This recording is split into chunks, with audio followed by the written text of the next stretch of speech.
अस्सलामु अलैकुम। खबर शामिल करते हैं पंजाब से मोहम्मद उस्मान सुलहरे की रिपोर्ट के मुताबिक अराइयां पाकिस्तान के अहदेदारों के समाजी खिदमात के एतराफ़ में गवर्नर हाउस में तारीफी इसनात और अवार्ड्स के हवाले से तकरीब में मियाँ खालिद हबीब अल्लाही, चौधरी मोहम्मद शकील, चौधरी हबीब कंवल और मियाँ हबीबुल्लाह शामिल थे। मौजूदा हुकूमत गुरबत के खात्मे के लिए बेनज़ीर इनकम सपोर्ट प्रोग्राम, एहसास प्रोग्राम और वज़ीर आज़म का यूथ स्किल डेवलपमेंट प्रोग्राम काबिल इस्ताइश है। गवर्नर पंजाब सरदार सलीम हैदर खान ने कहा है कि बेनज़ीर इनकम सपोर्ट प्रोग्राम से लाखों की तादाद में खानदान मुस्तफ़ीद हो रहे हैं। गुरबत के खात्मा के लिए हुकूमती इक़दामात के साथ साथ मुख़ैर हज़रात को भी किरदार अदा करना अल्लाह के नज़दीक सबसे बड़ी इबादत इंसानों की खिदमत है। आप जिन शोबों में इंसानों की खिदमत कर रहे हैं वो काबिल तहसीन है। गवर्नर सरदार सलीम हैदर खान कहा कि पाकिस्तान में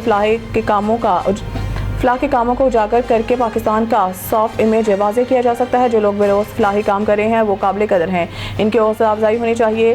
गरीब और ज़रूरतमंद अफराद की मदद करना हम सब के फ़र्ज़ है। हमारा मज़हब इस्लाम हमें दूसरों के दुख दर्द बांटने का दर्स देता है। मुख़ैर हज़रात से कहता हूँ कि इंसानियत की खिदमत के लिए आगे बढ़कर काम करें। तारीख़ इन लोगों को याद रखती है जो इंसानियत की भलाई के लिए काम करते हैं। गवर्नर पंजाब ने कहा कि जिन लोगों को अल्लाह ने बहुत कुछ दिया है, इनको चाहिए कि वो इंसानियत की खिदमत के लिए काम करें।